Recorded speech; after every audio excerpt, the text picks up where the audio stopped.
بسم اللہ الرحمن الرحیم۔ ویلکم مائی یوٹیوب چینل۔ السلام علیکم دوستو۔ سمندر بہت بڑا ہے لیکن ہم اتنا ہی پانی لے سکتے ہیں جتنا ہمارے ہاتھ میں آتا ہے۔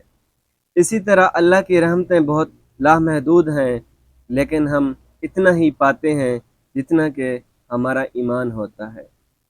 لوگوں کے سامنے مسکراتے رہا کرو اور اللہ کے سامنے گڑ گڑا کر رویا کرو، کیونکہ دنیا مسکرانے والوں کو پسند کرتی ہے اور اللہ تعالیٰ رونے والوں کو۔ اگر نماز پڑھنے سے تم برے کاموں سے باز آ جاؤ تو سمجھ لو تمہاری نماز قبول ہو گئی۔ دنیا کی ساری مشکلات حل ہو سکتی ہیں اگر ہم ایک دوسرے کی باتیں کرنے کے بجائے ایک دوسرے سے باتیں کریں۔ تمہارے جسم ابھی زہری گناہوں سے پاک نہیں ہوئے اور تم اندرونی پاکیزگی کا دعویٰ کرتے ہو۔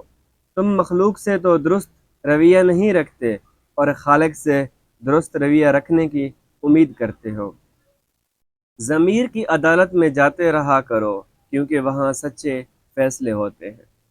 جب کسی طاقتور کو اس کے جرم کی سزا نہیں دی جاتی تو وہ سزا پورے سماج پر تقسیم ہو جاتی ہے۔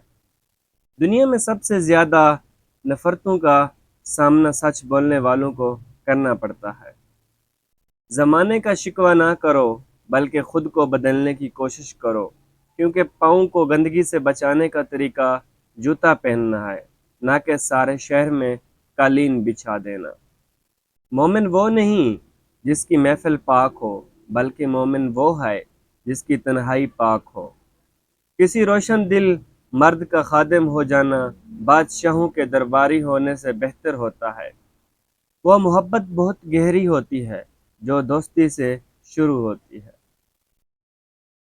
ان کی ہنسی میں طنز ہوتا ہے اور آنکھوں میں بھی ایک عجیب سی کیفیت ہوتی ہے۔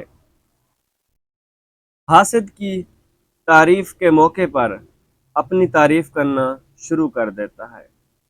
دوسروں کی کامیابی یا خوشی کا موقع ہوتا ہے مگر وہ اپنی تعریف کیے جاتا ہے۔ گفتگو کا رخ بدل دیتا ہے، موقع سے آری گفتگو کرنے لگتا ہے۔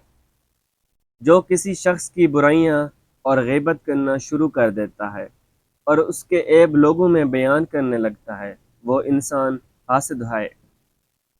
کسی کی عزت اور شہرت اس سے برداشت نہیں ہوتی اور وہ اپنی شہرت کے قصے سنانا شروع کر دیتا ہے۔ جس سے بھی حاسد حسد کرتا ہے ہمیشہ اسے بدنام کرنے کی کوشش میں لگا رہتا ہے۔